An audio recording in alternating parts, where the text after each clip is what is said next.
Halo sahabat bintang, kali ini kami kedatangan penyanyi yang lagi ngehits nih singlenya. Coba perkenalkan dirinya.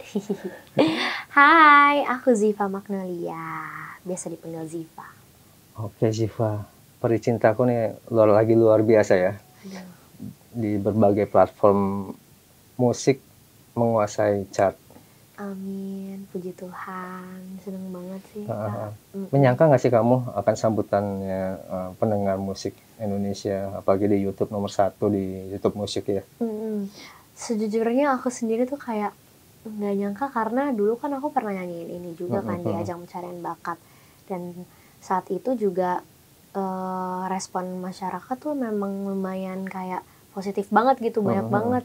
Sampai sebelum lagu Peri Cintaku ini akhirnya rilis di salah satu platform sosial media tuh yang lagi sering dipakai sama anak-anak muda zaman sekarang, soundnya tuh dipakai banyak orang padahal belum rilis nih lagu ini. Sampai akhirnya aku kayak mikir juga sih kalau misalnya aku rilis lagu ini akan sama nggak ya hype-nya kayak saat itu. Dan ternyata malah jauh lebih banyak respon positif lagi gitu loh. Puji Tuhan banget, seneng banget sih. Apa yang membuat kamu tertarik dengan lagu ini? Oke. Pernah dibawakan di Idol, terus sekarang benar-benar dibikin singlenya. Iya. Jadi awalnya memang lagu ini emang indah banget ya, bagus banget lagu ciptaan Mas Shofie ini. Terus dari makna ceritanya itu tuh walaupun kalau misalnya ditanya relate atau enggaknya gitu ke aku, karena banyak yang nanya gitu, sebenarnya nggak pernah relate gitu sama aku. Tapi nggak ada pengalaman ya? belum ada pengalaman, jangan deh.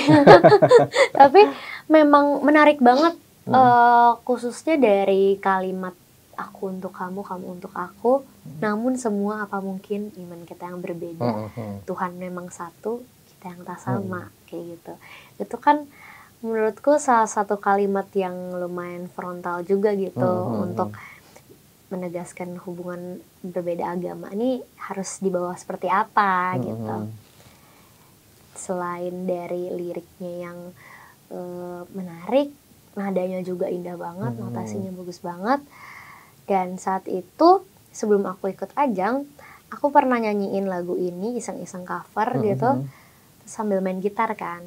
Kalau main gitar tuh rasanya tuh kayak ngalir gitu. Jadi pas aku nyanyi-nyanyi iseng, nemu salah satu improvisasian yang menurut aku kayaknya cocok dan enak banget gitu kalau dibawain. Itu kapan tuh? Itu tahun 2019. Sebelum 2019 di tengah-tengah tahun cover lagu itu.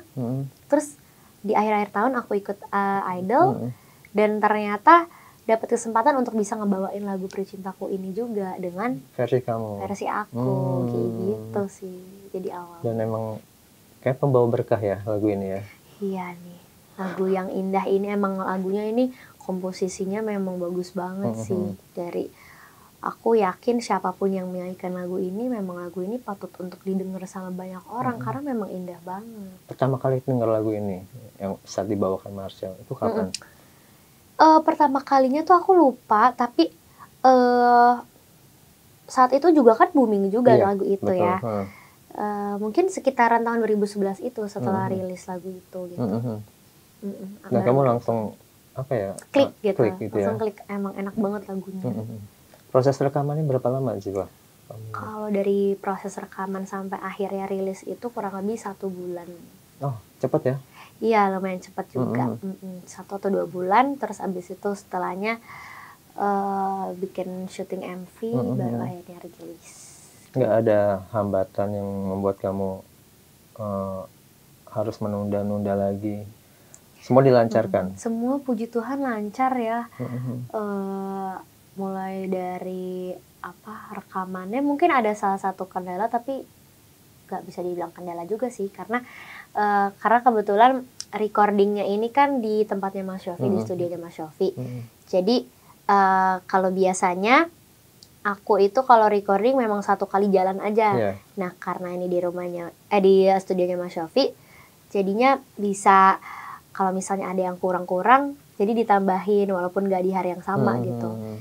Jadinya waktu itu udah lumayan full, rekaman full. Ternyata Mas Shofie kayak mau ada yang harus ditambahin nih, harus ada yang kayaknya harus diganti deh. Terus akhirnya di esok harinya aku rekaman lagi gitu loh, cuman beberapa part kecil aja, itu aja sih paling.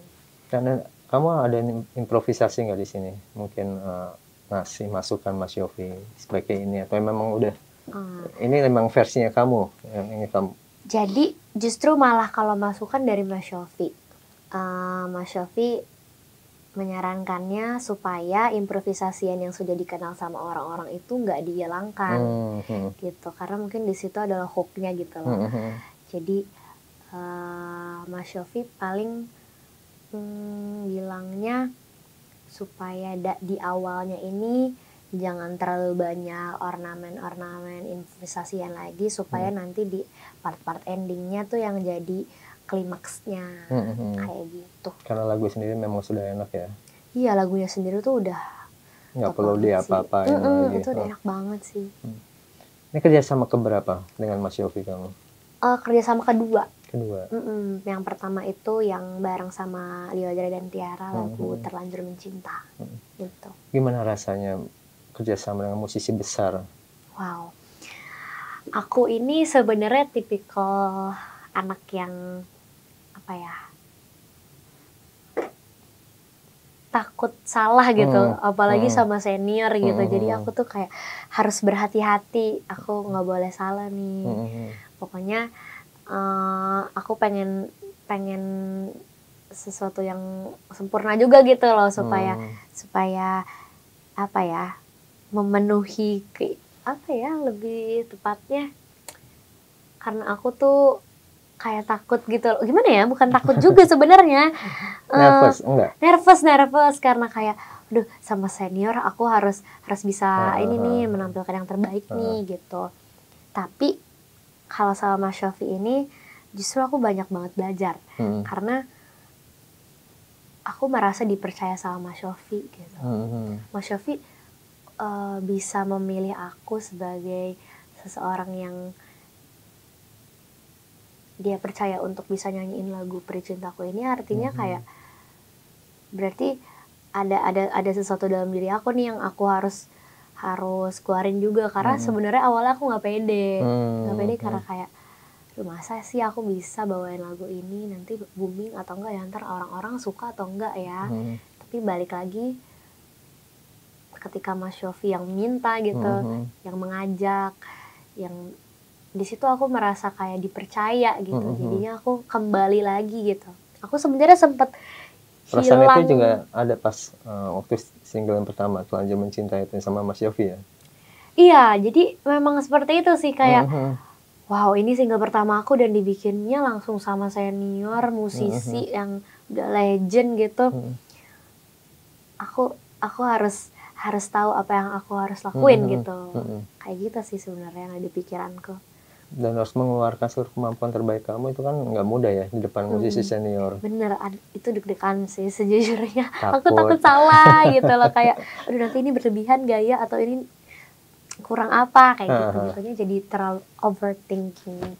Dapat kritikan nggak sama dia Mas Yofi? Harusnya yang begini Ziva, harusnya begitu. Aku selama ini ya yang aku perhatiin itu sebenarnya Mas Yofi nggak pernah sama sekali menggurui gitu loh. Dan itu menurutku kayak untuk seorang musisi besar itu tuh suatu hal yang patut untuk apresiasi, karena keren banget aja gitu. Aku sama ini selalu malah jadi kayak apa ya, Mas Yofi tuh selalu muji aku gitu. Aku makanya ya ampun, ini bener gak sih Mas Yofi gitu. Aku jadi kayak semangat gitu karena Mas Yofi yang bilang. Dan justru kalau untuk masukan-masukan gitu lebih ke apa ya, lebih ke arah pribadiku gitu, supaya aku bisa lebih rendah hati gitu. Karena aku inget banget sebelum aku lulus dari Idol, waktu itu kan kita ada project tuh sama Mas Yofi. Nah di situ kita latihan di studio, dan kalimat ini selalu terngiang-ngiang. Pesan dari Mas Yofi. Dia selalu bilang, semesta akan meninggikan orang-orang yang merendahkan hatinya. Betul. Itu benar-benar aku sampai tulis di bukuku. Sampai sekarang aku nggak perlu baca itu tulisan, udah ada di kepala aku gitu. Ya, nempel ya? Nempel banget sampai sekarang, dan itu yang selalu disampaikan terus-menerus gitu sama Mas Yofi. Dan itu juga menurutku emang nyata gitu loh. Memang Mas Yofi sendiri pun juga melakukan hal tersebut. Jadi nggak cuman kata-kata aja, tapi Mas Yofi sendiri pun juga mencontohkan itu. Betul. Rendah hati ini kan di sini termasuk mungkin kamu terus mengeksplor ya, berbagai jenis musik, suara kamu. Itu bagaimana kamu meningkatkan kemampuan bernyanyi kamu sendiri? Kalau aku pribadi, bagaimana caranya meningkatkan itu lebih ke mau belajar sih, mau mendengarkan musik-musik yang mungkin sedang happening, walaupun mungkin jauh dari genre yang biasanya aku nyanyiin gitu. Dan sebenarnya belajar itu nggak sama sekali salah gitu. Itu aja sih. Sekarang lagi dengerin apa kamu? Kalau sekarang aku lagi dengerin lagunya Tori Kelly sama Khalid, kalau salah, yang judulnya aduh lupa lagi judulnya apa, Real Place kalau nggak salah. Jadi itu enak banget sih lagunya. Ini cover dong. Sun ya. Udah ketemu dengan penyanyi langsung, Marcel? Nah, kalau sama Kak Marcel bertemu secara langsung belum pernah, tapi secara virtual pernah. Jadi cuman via DM sih gitu. Apa isi DM waktu itu? Pokoknya responnya gimana? Pertama kali itu karena aku nyanyiin lagunya kan, yang di panggung Idol tuh dapat terima kasih udah nyanyiin lagunya gitu. Sampai akhirnya aku merilis lagu, aku jadi nulis di salah satu caption postingan aku di Instagram. Di situ aku berterima kasih juga sama Kak Marcel yang sudah menyanyikan lagu Peri Cintaku dengan indah, sehingga jadi referensi untuk aku mendengarkan lagu gitu. Aku jadi dengerin lagu Peri Cintaku ini, dan akhirnya aku bisa membawakan ulang lagu Peri Cintaku ini gitu. Pengen keduet nggak sih sama dia? Asik sih kalau misalnya ketemu ya. Terus ada project bareng gitu. Bakal seru sih pasti sih.